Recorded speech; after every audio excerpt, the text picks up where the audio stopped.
हरिओम आत्मी भक्तजनों, सप्रेम जय श्री हरि। आज का प्रसंग है, एक बार स्वर्ग लोक से धन ऐश्वर्य की देवी माता भगवती लक्ष्मी पृथ्वी लोक पर पधारी। लोगों को इकट्ठा करके बोलने लगी, कहने लगी कि बेटा जितना धन मांगना है मनमाना मांग लो, जो कुछ भी धन दौलत चाहिए तुझे आज हम प्रसन्न हैं दे देंगे। धरतीवासियों का भीड़ एकत्रित हो गया। सोने चांदी हीरा जवाहरात पन्ना पोखराज कीमती से कीमती रत्न लोग मांगने लगे। धरती माता देवी रूप में आई और बोली, बेटे यह धन दौलत मुफ्त में ग्रहण मत करो, वरना तुम्हारे लिए बहुत खतरा हो जाएगा, तुम्हारा जीवन संकट में पड़ जाएगा। लेकिन किसी ने धरती माता की बात नहीं मानी। सबने माता लक्ष्मी की बात मानी और अपने घर को पन्ना पोखराज हीरे जवाहरात सोने चांदी से भर दिया। फलता परिणाम यह हुआ कि सारे लोग उसी को बेच बेच कर खाने लगे। कोई कमाना छोड़ दिया, कोई भी व्यक्ति न खेती करता न कारखाने जाता। जितनी धन दौलत थे ऐसो आराम की जिंदगी बीत गई।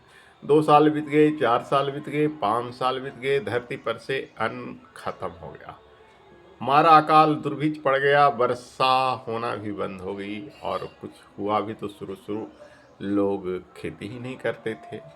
परिणाम यह हुआ कि सारे के सारे लोग भूख से मरने लगे। अब जनता में त्राहि त्राहि कोहराम मच गया कि धरती माँ तो ठीक ही कर रही थी, हमने धरती माँ की बात नहीं सुने। उसने कहा धरती माँ ठीक कर रही थी, अब सोने चांदी खाओ न, हीरा जवाहरत खाओ। कहाँ खाओगे? धरती पर से अन्न का खजाना खत्म और ऊपर से दुर्भिक्ष भी। सोने चांदी ऐसा नहीं था, किसी ने बेच दिया, किसी ने जो क्रय किया उसके पास तो भरा हुआ है, पर सोने चांदी को खाकर लोग क्या करता जब अन्न ही नहीं है। धरती माँ से फिर गुहार लगाया धरतीवासियों ने, त्राहि माँ शरणागतम, त्राहि माँ शरणागतम, त्राहि माँ शरणागतम, माँ रक्षा करो, माँ रक्षा करो। धरती माँ ने कहा, प्रकृति माँ से पूछो, तुमने मेरा निरादर किया तो प्रकृति भी तुमसे रूठ गई है।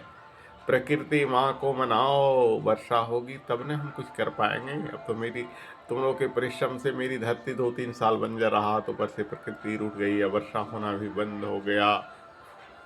इसलिए मैं शुरू में कहा था बेटे, कभी भी मुफ्त की कमाई न लेना चाहिए।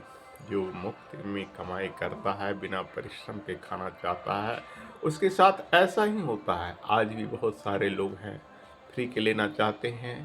उन्हें उस वक्त तो लगता है कि मुझे बहुत बड़ा सा माल हाथ आया, लेकिन किसी को रोग में, किसी को शराब आदि नशे में, किसी को मुकदमे में, किसी को अयासी में मुफ्त का माल किसी न किसी रूप से निकलता ही है और संकट बनकर निकलता है।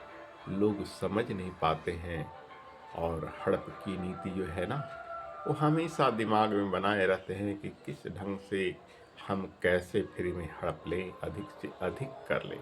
काला बाजारी, मिलावट खोरी, चोरी, बेईमानी, ठगी इंसान में बढ़ते जा रहा है। उसी तरह से रोग भी बढ़ते जा रहा है। प्राचीन युगों में देखो जाकर, कहीं इतने अस्पताल नहीं थे, कहीं इतने अदालत नहीं थे। आज अस्पतालों की संख्या भी कम नहीं है।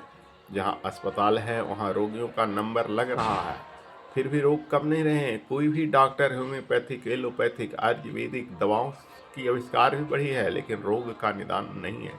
पहले जड़ी बूटी खाने से रोग समाप्त हो जाते थे सदा के लिए। आज दवा खाते रहो, दवा खाते रहो। जैसे एस्मा पाउडर श्रृंगार के प्रसाधन है, वैसे दवाओं पर जिंदगी बीत रहा है लोगों का। लोग कहते हैं हम तो बीपी के शिकार हो गए, इस टाइम पर फलाने टाइम पर बीपी की दवा खाएं। सवेरे उठे तो गैस वाले लोग कहेंगे हम तो गैस के शिकार हैं, पहले खाली पेट में तो गैस की दवा खाएंगे। बाहरी दुनिया, कोई गैस का शिकार है, कोई बीपी का शिकार है, कोई हार्ट का शिकार है। माने कोई भी ऐसा व्यक्ति नहीं मिलेगा जो आपको स्वस्थ मिलेगा। भले ही कहीं कोई रुके छिपे हों ऐसे जिन पर प्रभु की असीम कृपा हो, लेकिन इस पाप का अत्याचार की भार सब कोई सह रहे हैं और सब कोई कहीं न कहीं कम बेसी पाप भी कर रहे हैं, जिसका परिणाम उन्हें रोगों के रूप में भुगतना पड़ा है। कभी कभी ऐसा होता है कि यही रोग महामारी बन जाता है, जो सामूहिक पाप होता है। तो सामूहिक उपद्रव भी भारी भयंकर महामारी, जैसे आपने हाल फिलहाल कुछ वर्ष पहले सुना कोरोना, इससे पहले भी आते थे हैजा, प्लेग, चेचक आदि। एक का रोग किया सरकार, दूसरे आ गया, दूसरे का रोग सरकार। क्या तुम प्रकृति से कहाँ तक लड़ोगे? अगर प्रकृति से लड़ना है तो अपने आप में सतोगुण की वृद्धि करो, मुक्त के मार्ग को हड़पना मत सीखो।